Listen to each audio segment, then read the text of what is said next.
غصه درغلې ده یخي وبوس کا غصه درغلې ده ولاړې کینا ناشته پرې وځه غصه درغلې ده دا ویوا چې غصه ډیرواله ایمان خرابوي غصه درغلې ده دا فضیلت رایات کې چې نبی علیہ السلام صحابي ته ویلو لا تغضب ولکل جنہ غصه مکه والله به جنت درکې والکاظمین زمون غریبانان مسلمانان چې غریب سړی ویني دای په کله ما غصه ډیره ده کله ما بی پی هاي ده کله بل می هاي ده بل می هاي ته یو مالدار سړی ته غصه وکړه د غصې د ختمولو یو علاج دام دی چې غصه ډیره و یو خه مضبوط سړی چې پتا په دنیا کې مضبوطي او په سوق کې مضبوطي دته ورلان دی چې ستا داخله او دا پوزي د دین له چنګېدل ټورس جوړ کو نو ستا به بالکل به غصه زیل راشي او دا خو یتیم ونی سو پیرا کېدو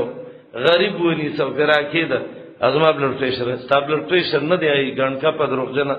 ستا که یو ته چې مالدار سړی ته درش مالدار سړی په مخ کې خود سي چې دا لکې د ستاوي لکه سپیچر مالک مخې دی غریب ته ستا بلډ پريشر هاي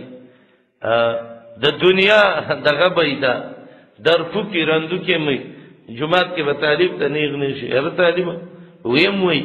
خپنه شل ما دا بی پی هاي تا بی پی چې ته مالدار ته هاي نشو چې اوصل الله هاي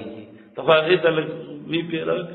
غصه دې ډیره دا چل به ته وخیمه دې روټ ته وځه د یو مالدار سړی گاړې برازي دا مخ کې شیشه په یو غټه وځه ان شاء الله غصه به امکان روش دا سم ګولې ته د غصه چراوینی ونی کنه او دې مخ ته الله سپیړی ونی ولې ا د ششنا کاسل لته جوړ کړ بالکل د بلډ پريشر برابرېږي هر څه برابرې دغه خیسته دی بیټری دا غریب بچي په غریب باندې خدای چا غصه دغې والعافین عن الناس مومن کې متقی دا